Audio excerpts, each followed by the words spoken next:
ನಾನು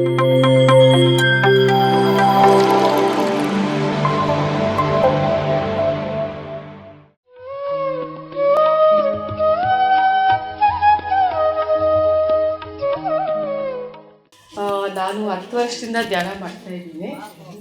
ಇವಾಗ ಸ್ವಲ್ಪ ಕಮ್ಮಿ, ಮೊದಲೆಲ್ಲ ತುಂಬ ಜಾಸ್ತಿ ಮಾಡ್ತಾಯಿದ್ದೆ. ಆ್ಯಕ್ಚುಲಿ ನಾನು ಧ್ಯಾನಕ್ಕೆ ಏನಕ್ಕೆ ಬಂದಿತ್ತು ಅಂದರೆ, ನಾನು ಮೇಲ್ಗಡೆಯಿಂದ ಇಷ್ಟು ಹೈಟಿಂದ ಜಂಪ್ ಮಾಡಿ, ನನ್ನ ಮಗನೂ ನಾನಿಬ್ಬರು ಒಂದೇ ಸರಿ ಜಂಪ್ ಮಾಡೋಣ ಮಾಡಿದ್ವಿ. ಇಲ್ಲಿ ಇದೇನೋ ಜಾಯಿಂಟ್ ಇರುತ್ತೆ ಅಂತ ರಿಗ್ಮೆಂಟ್ ಅಂತ ಕಟ್ಟಾಗ್ಬಿಟ್ಟು ತೋರಿಸಿದ್ರೆ ಎಲ್ಲರೂ ಆಪ್ರೇಷನ್ ಮಾಡಬೇಕು, ಆದ್ರೂ ಸಕ್ಸಸ್ ಆಗಲ್ಲ ಅಂತ ಹೇಳಿದ್ರು. ಅದಕ್ಕೆ ನಾನು ಏನು ಮಾಡೋದು ಅಂತ ಅವಾಗ ದೇವ್ರ ಹತ್ರ ತುಂಬ ಪ್ರೇಯರ್ ಮಾಡ್ಕೊಂಡು ಏನು ಮಾಡಬೇಕು ಅಂತ. ಆ ಟೈಮಲ್ಲಿ ಧ್ಯಾನ ಹೇಳಿದ್ರು, ಪತ್ರಿಜಿ ಮೆಡಿಟೇಷನ್ ಅಂತ ಹೇಳಿದ್ರು. ಸರಿ ನೋಡೋಣ, ನನಗೆಲ್ಲ ಎಲ್ಲಾಗುತ್ತೆ ಮೆಡಿಟೇಷನ್ ಮಾಡೋಕ್ಕೆ, ಅಷ್ಟೊತ್ತು ಕೂತ್ಕೊಳ್ಳೋಕ್ಕೆ, ಋಷಿಗಳೇ ಅಲ್ವಾ ಕೂತ್ಕೊಳ್ಳೋದು, ನಮಗೆಲ್ಲ ಸಾಧ್ಯ ಅಂದ್ಕೊಂಡು ಆದರೂ ಟ್ರೈ ಮಾಡೋಣ ಅಂತ ಕೂತ್ಕೊಂಡೆ. ಫಸ್ಟು 3-4 ಡೇಸಲ್ಲಿ ತುಂಬ ಚೆನ್ನಾಗಿ ಸಾಯಿಬಾಬಾ, ವೆಂಕಟೇಶ್ವರ ಸ್ವಾಮಿ ಎಲ್ಲ ಕಾಣಿಸ್ತಾ ಇದ್ರು. ಆಮೇಲೆ ದಿನ ಮಾಡ್ತಾಯಿದ್ರೆ ಬೆಳಗ್ಗೆ 10 ಗಂಟೆಯಿಂದ ಸಾಯಂಕಾಲ 6 ಗಂಟೆವರೆಗೂ 5 ಮಂತ್ಸ್ ಆ ಥರ ಧ್ಯಾನ ಮಾಡಿದ್ದೀನಿ. ಅದಷ್ಟು ಕದೆ ಎನರ್ಜಿ ಬಂದು ಎಲ್ಲ ಫುಲ್ಲು ಇದೆಲ್ಲ ಜಾಯಿನ್ ಆಗಿಬಿಡ್ತು. ನನಗೆ ಗೊತ್ತಾಗ್ತಾ ಇತ್ತು ಜಾಯಿನ್ ಆಗ್ತಾ ಇತ್ತು ಅಂತ. ಆಮೇಲೆ MRI ಸ್ಕ್ಯಾನಿಂಗ್ ತೆಗೆದಿರೋ ಡಾಕ್ಟರ್ ಹತ್ರ ಮತ್ತೆ ಹೋದರೆ, ನಿಮ್ಮದೇನ ಬೇರೆದು ಬಂದುಬಿಟ್ಟಿರುತ್ತೆ, ನೋಡೋಣ ಅಂತ ತುಂಬ ಟ್ರೈ ಮಾಡಿದ್ರು, ಚೆನ್ನಾಗಾಗ್ಬಿಟ್ಟಿದೆ ಕಾಲು.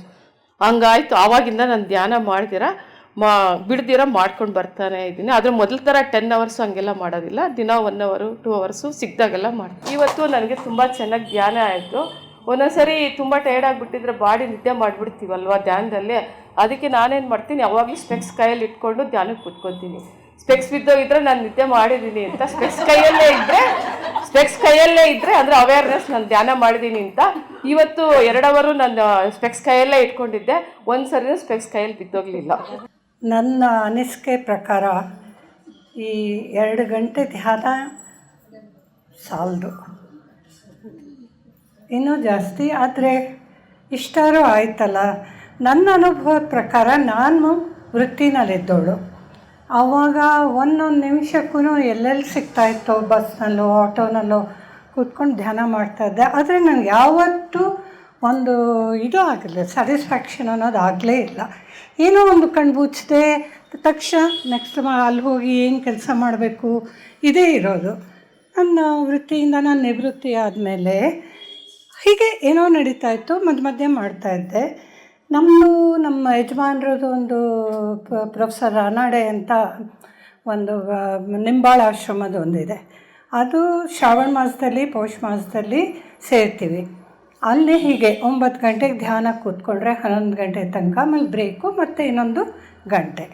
ಸೊ ಅಲ್ಲಿಂದ ನನ್ನ ಶುರು ಆಯಿತು. ಆದ್ರೂ ನನಗೆ ಯಾಕೋ ಚಂಚಲ ಮನಸ್ಸು ಆಗ್ತಾ ಇರಲಿಲ್ಲ. ಆಮೇಲೆ ಸ್ವಲ್ಪ ಇದೆ. ಇವತ್ತು ನಂಬಲೇಬೇಕು ನೀವು. ನನ್ನ ಮನಸ್ಸು ಅಲ್ಲಿ ರೂಮ್ ಒಳಗಡೆ ಕೂತ್ಕೊಂಡು ನೋಡ್ತಾನೇ ನಾನು ಯಾವುದೋ ಲೋಕದಲ್ಲಿ ಹೊರಟೋದೆ. ಅದು ಏನಾಗೋಯ್ತು, ಕರೆಕ್ಟಾಗಿ 12:15 ಅಷ್ಟೊತ್ತಿಗೆ ಯಾವತ್ತೂ ಇಲ್ಲದಿದ್ದು ನನ್ನ ಸ್ನೇಹಿತೆ US ಇಂದ ಬಂದಿದ್ದಳು ಫೋನ್ ಮಾಡಿ ಮೇಲೆ ನಾನು ಕೆಳಗಡೆ ಹೋದಾಗ ಹಂಗಾಯಿತು. ಆದ್ರೂ ಸ್ವಲ್ಪ ನನಗೆ ಅನಿಸೋ ಅಷ್ಟು ಮಟ್ಟಿಗೆ ತೃಪ್ತಿ ಕೊಡ್ತು. ಹಾಗೆ ನಾನು ಅದೇ ಅಂದ್ಕೊಂಡಿದ್ದೀನಿ, ನಿಮ್ಮೆಲ್ಲರಿಗೂ ಅದೇ ಇದು. ಯಾವ ಲೌಕಿಕ ಅಲ್ಲ, ತುಂಬ ಮನಸ್ಸಿಗೆ ಶಾಂತಿ ನೆಮ್ಮದಿ ಇರುತ್ತಲ್ಲ. ಎಲ್ಲ ಮನುಷ್ಯ ಅಂದರೆ ಏನಾರ ಒಂದು ತೊಂದರೆ ಪ್ರಾಬ್ಲಮ್ಸ್ ಅನ್ನೋದು ಇದ್ದೇ ಇರುತ್ತೆ. ಅಷ್ಟು ಒಂದು 1.25 ಗಂಟೆ ಕಾಲ ನಾವು ಮರೆತು ಇದರೊಳಗೆ ಅದೇ ಹೇಳ್ತಲ್ಲ, ಆತ್ಮ ಮತ್ತು ಪರಮಾತ್ಮದ ಮಿಲನ ಅಂತ ಇರಬಹುದು. ನನಗಷ್ಟು ದೊಡ್ಡ ಇದಿಲ್ಲ. ಅದೇ ಎಲ್ಲ ಇದಾಗಿ ತುಂಬಾ ಚೆನ್ನಾಗಾಯಿತು. ನಾನು ಪುಷ್ಪ ಅವ್ರ ಫ್ರೆಂಡು, ಪಾರ್ಕ್ ಫ್ರೆಂಡು, ಹಿಂದೆ ಫಸ್ಟ್ ಕ್ರಾಸ್ದಲ್ಲೇ ಇರೋಳು.